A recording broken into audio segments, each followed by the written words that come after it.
What's going on, everyone? Darkside Phil here, and welcome to the King of Hate Vlogs and to a new series that I've decided to start as of today. It was an idea that I had.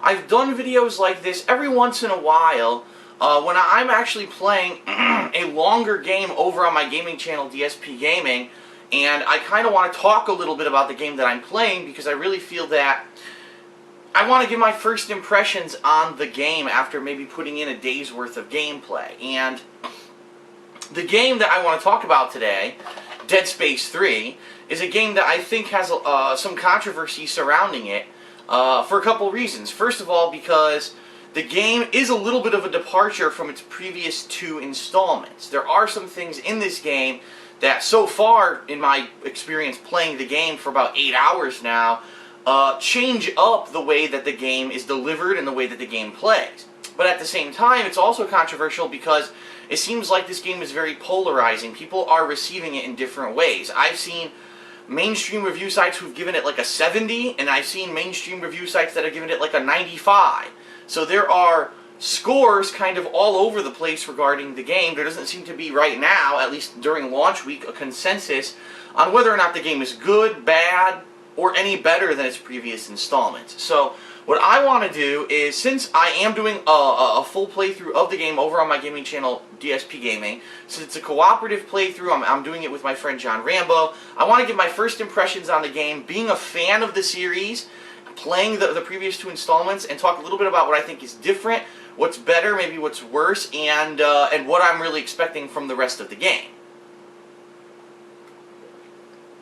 So I just want to let everyone know, right now over on DSP Gaming, I'm doing this playthrough, and there's only 19 parts that have been uploaded, so roughly a little bit over 3 hours of footage. But actually, yesterday I did a cooperative playthrough with my friend John Rambo here at my condo, and we recorded 50 total parts, okay?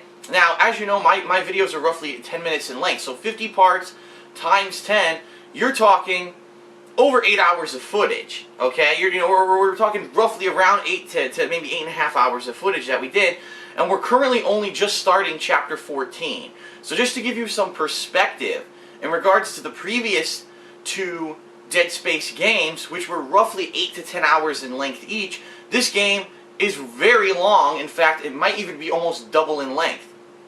What I actually did after we finished recording yesterday and we turned off the cameras is we jumped into the extras menu of the game to see how far along we really were. And what it is we've beaten 13 story-based chapters, but we've also done 5 side missions. And in total, there's actually 10 side missions in the game.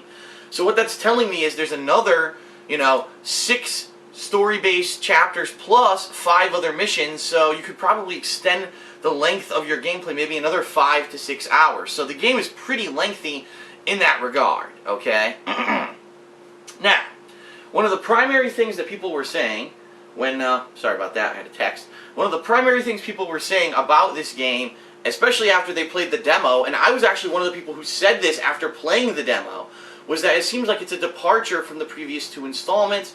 It may be more action-based, it may be a lot more like a game like Lost Planet or Resident Evil 6, rather than a more survival horror-oriented game such as the previous two installments of Dead Space. Well, after playing about 8 hours of gameplay, I'm here to report very happily that that actually is not the case, okay? Dead Space 3 does actually adhere very closely to the formula of its previous two installments.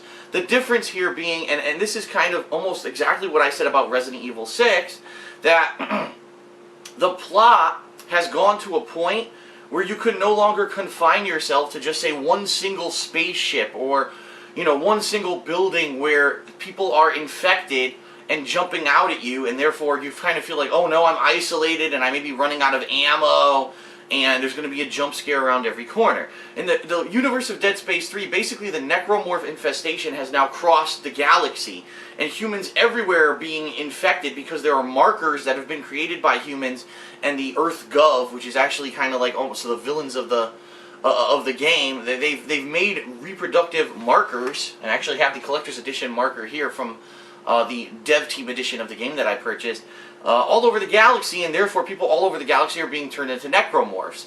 So again, similar to Resident Evil 6 where the zombies are everywhere, the game's going to turn more into an action-oriented thing rather than more of a, suspenseful thing. In Dead Space 1, you really had a really eerie feeling of creepiness and suspense because you didn't know what was going on.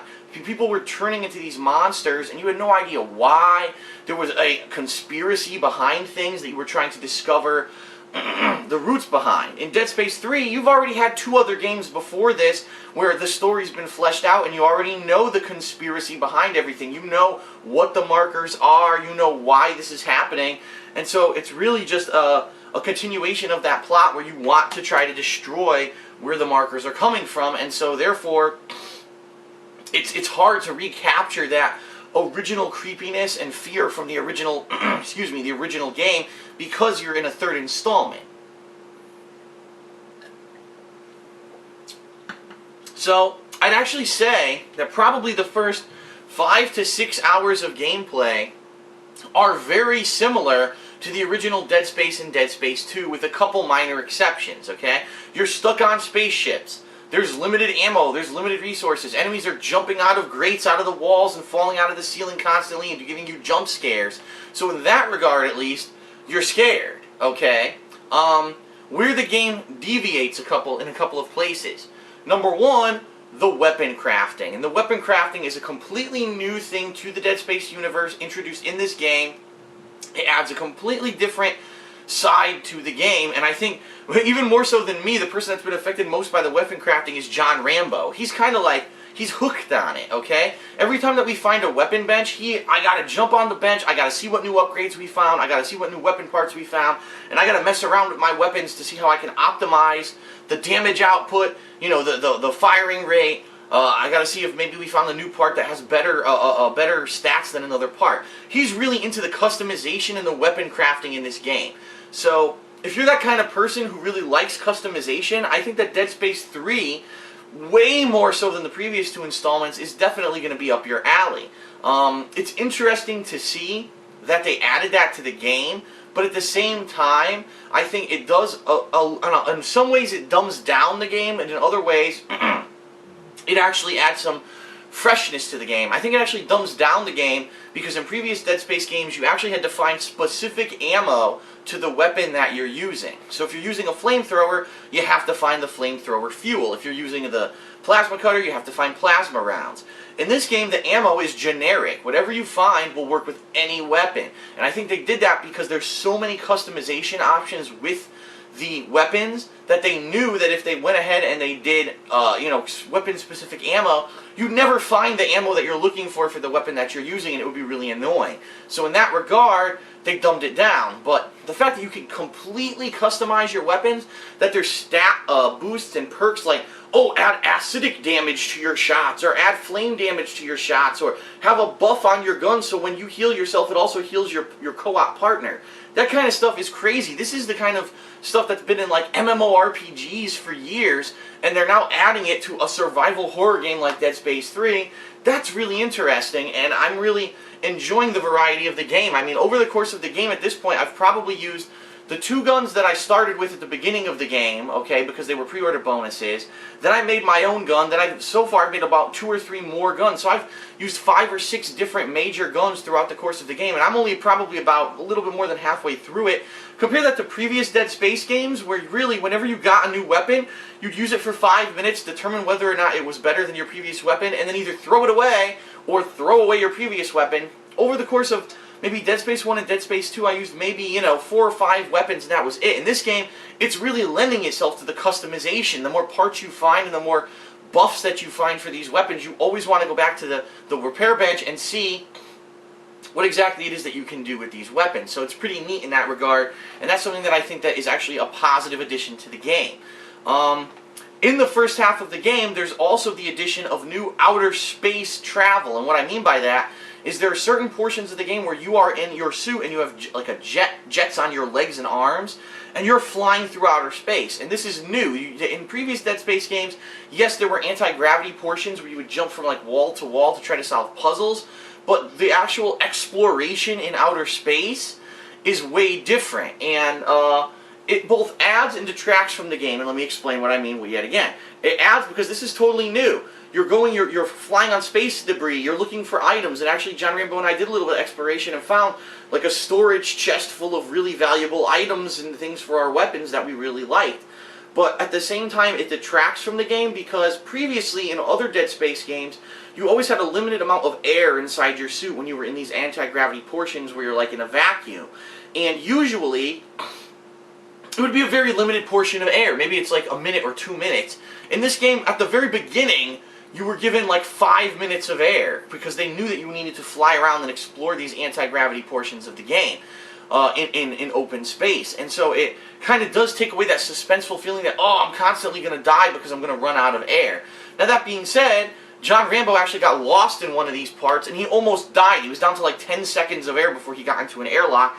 So there is still that overlooming feeling of suspense that you have to find what you're looking for, but it's definitely not as strong as it was in previous installments of the game. Now once you get about halfway into the game, you actually leave open space and you land down on a planet. And this is where the gameplay dramatically changes. So now, you really don't have that feeling of, oh, I'm in space, I'm in an enclosed area, I'm stuck in here with the monsters, and I have limited resources. You know, it's different now because you're on a planet. So, it really almost does feel a lot more like a game like Lost Planet, where you're on an ice world and there's monsters jumping out and attacking you. You're doing larger scale boss fights with glowing body parts that you have to shoot. And yes, that's existed in previous Dead Space games, but never to this extent, I feel. Being that we're only 8 hours into the game and we still have 6 story-based chapters to go, I can't really give a verdict on overall is the game going to be more like that. In fact, some people have actually said the end game of the game really ramps it up. So today I'll have more of an opinion on whether or not the game delivers in the long run. But it almost seems like Dead Space 3 is trying to deliver on all fronts. It's got the creepiness factor, it's got the isolation and the suspense in the early going, and then when you hit the planet, the game really mixes it up with more open world gameplay, and it feels a little bit more like a different, almost like an action-based third-person shooter, but that could change the further we get into the game, and I don't want to really talk too much about that until I play the second half of the game. A lot of people have said to me, well, Phil, this game can't be scary because it's co-op, okay? And when you're in a co-op game, you don't feel isolated, you don't feel like you're left to your own emotions, and, you know, you're trying to figure out what's going on, and psychologically you're mind-fucking yourself, and in that regards, I both agree and I disagree, and here's why. I agree because, as I already said, the plot of this game, there's really no mystery behind it. You know exactly what's going on. You know about the necromorphs. You know what's behind it. Because you've played the previous 2 games, you understand all that. And therefore, there is no really psychological mystery going on in your head about, you know, what's really happening behind the scenes here. And in that regards, the series has lost some of its charm, in my opinion. But I don't think it's because of the co-op. I think the co-op, in a lot of ways, has added to the game, especially with the character of John Carver. And the reason I say that is because John Carver's side missions, at least from what I've seen, seem to be extremely interesting, and let me explain. Yesterday, Rambo and I did one of the John Carver side missions, and he's a unique character, he's different from Isaac, he's got a different past and a different history, and I'm not going to spoil the story of the game here or anything like that, but in the one mission that we did, let me give you some perspective. If you remember the first Dead Space, Isaac Clarke was seeing things, okay? He was seeing his girlfriend all over the ship, even though she really wasn't there, okay? And I know that's a spoiler, but the game's, what, fucking 5 years old? Deal with it. You know, you should have known the plot of that game by now if you're watching a first impressions video of the 3rd installment of the series. And so, he doesn't know this until the end of the game, that he's been seeing things, and so he's kind of mind-fucked at the end of the game that these people and these things that he's been seeing really weren't happening. In Dead Space 3, John Carver is just being introduced to this necromorph universe, and therefore he's going through the exact same thing that Isaac was going through in the first game, but when you're doing co-op, only the person who's playing John Carver can see this. So there was a mission, a side mission that we did yesterday, where I was just seeing a standard area of the game. There were coffins everywhere, there was, you know, it was in disrepair, things were rusted and things were nasty looking. John Rambo was playing the character of John Carver, and on his TV, he was actually seeing birthday presents, toys, streamers, and balloons. He was like mind-fucked. Even his character said to me during the mission, "Isaac, are you seeing this? What the fuck's going on?" And then after we completed the mission, okay, it brings you back to the elevator where you actually originally went into the mission, and Isaac says, John, we never actually left the elevator. It's been stuck for 5 minutes. We're just going to go back to where we were because the elevator doesn't seem to be able to go down. So the whole mission is a complete psychological mindfuck. So even though the beginning of the game maybe might not have the kind of mindfuck moments that the original Dead Space did, they're still present in the game in the side content with John Carver. And you might not get that kind of a feeling about the game if you're playing the game in single player, because Isaac no longer has these mindfuck moments where he sees things. So I actually have to say, at least after a first day of playing the game is actually better in co-op. And I know a lot of people are going to say, "Oh no, co-op, it's not scary because you're cracking jokes with your friend." And listen, the whole point of Dead Space is to be like a psychological thriller, okay? Yes, there are jump scares, yes, there's horror because there's these horrific monsters and such, but really it's like just trying to screw with your head because you're seeing things and things are going on that you don't understand. It seems to me like you only experience these things during the co-op of the game. So if you're not playing the co-op, you're probably not experiencing the full version of the game, in my opinion. So, okay, that's it for my first impressions on Dead Space 3. Without too many spoilers, I hope that now has got you interested in the game. We will be continuing our co-op playthrough of the game over the course of this week over on DSP Gaming. Just to give everyone a fair warning, I know originally I said that I might have started Sly 4 Thieves in Time today, Wednesday, but that may not happen simply because John Rambo's schedule, he said that really he has time today to play Dead Space 3, and then the rest of the week he's kind of busy. So we may end up trying to beat the game today, and if that's the case, and I'm focusing on it for another, 8 hours today, I'm not going to have time to play Sly 4. So the playthrough of Dead Space 3 will continue over on DSP Gaming, and it may be the only thing that you see today. But don't worry, Sly 4 will be coming later this week, and I may even do a first impressions video on Sly 4 here on the King of Hate Vlogs as well. I really think this is a cool series where I'll be able to give my first takes on the games that I'm playing, so rather than you having to go watch 3 to 4 hours of footage, you can just watch this and kind of get my impressions on what I'm doing, and then maybe decide for yourself whether or not you want to watch the playthrough, okay?